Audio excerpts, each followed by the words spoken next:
And joining us now to discuss is Democratic Congressman on the House Judiciary Committee, Steve Cohen. Congressman, thanks for joining us. Nice to be with you. So even before this Ukraine call scandal, there were Foreign Service officers who were leaving government in droves. You just heard Keilar's reporting. What concerns do you have about what you just heard? Well, I hear it all the time, and our Foreign Service officers are outstanding individuals. When you look at the people of the Foreign Service, they have impeccable records of honesty and scholarship. They've gone to the best schools. They've received honors from colleges and master's degrees and PhDs and in their work. And they stand up for the United States everywhere, and they don't take partisan positions. They are to be commended. The State Department is one of our best agencies in standing up for human rights around the globe and for American interests, both commercial and personal. And for them to be attacked by our president and not to be supported by our Secretary of State is just wrong.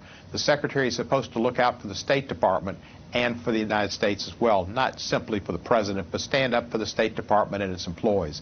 I had a State Department employee, and I think I discussed it on the show, come up to me during the summer and expressed alarm at what had gone on with Ambassador Yovanovitch and the fact that she was put out because of this Giuliani situation. And she approached me in a different capital than Ukraine, where she had been posted, and was just alarmed at what had happened. And so many people tell me that the morale of the State Department has just sunk.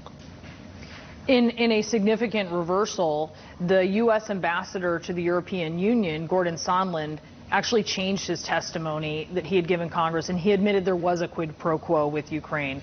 He was initially the witness that Republicans were leaning on, but now let's listen to what Trump defender and Ohio Republican Jim Jordan, your colleague, is saying.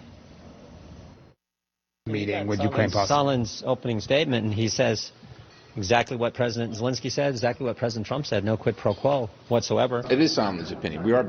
These are all folks' opinions. Well, he says that in his statement. Yeah. He says it was his presumption. Yeah. So that's not based on the fact that it was his presumption. What's your reaction to that? Jim's an attack bull, and he's a good one for the administration. He's effective at what he does, but he's wrong. Ambassador Sondland came clean, and said there was consideration and that the military aid would not going to be released without a statement about the company that Hunter Biden worked for, an investigation, and something about Joe Biden. This was wrong. It's just petty corruption on a large scale. If a mayor running against a city councilman told a neighborhood, I will give you that street that you want, but you have to go and spy on your neighbor and give me some dirt on him, it would be the same situation. This is simply gutter, illegal politics and government. You're not supposed to take anything from a foreign source, a foreign government, to help you politically. And that's what Sondland said the president did. He conditioned the foreign aid on getting some dirt on Joe Biden and Joe Biden's son. That is strictly forbidden by law. It's an abuse of power, and it is a corruption of his oath of office and a betrayal. It sounds like there are White House officials who are saying that the president didn't order a quid pro quo, and as long as you have witnesses who are saying they presumed, even if it seems very reasonably so, their understanding was that this was what President Trump wanted, information and investigation specifically of his political rival, or he was holding up this aid, but that he wanted this. Not that he ordered it, just that he had said to them, talk to Rudy, as Sondland says. Does that keep Trump's hands clean? Not at all. You can put the dots together, and obviously Trump would have had to be the one to tell the Defense Department to hold up the aid. He might not have told Zelensky, I'm going to hold up the aid. He might have said, I'd like a favor, I'd like something for you to do, and blah, blah, blah.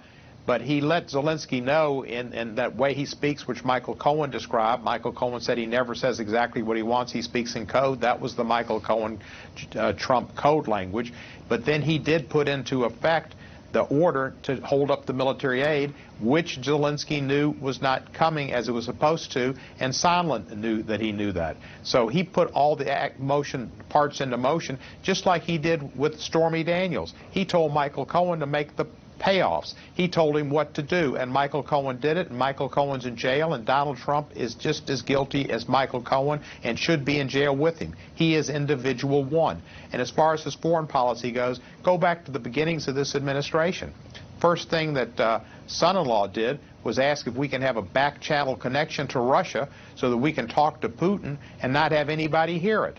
Well, they still are talking to Putin and put their discussions in this lockbox, this super secret stashed away area where they put these Ukraine calls to Zelensky, which are not about sources and methods, which is what you'd be protecting, and not the subject per se of the conversation, but sources and methods. They're still operating a rogue State Department, a rogue foreign policy for the benefit of Donald Trump's politics and for repaying the favors that put Donald Trump into the White House. This is the most corrupt administration in the history of our country, and the American people should bring them to a reckoning in 2020 if he's not removed by the Senate, which I doubt he will, because the Senate does not operate based on their oath of office, but they're operating based on their allegiance to Donald Trump and their political continuance. Congressman Steve Cohen, thank you so much for coming on. You're welcome, Brianna.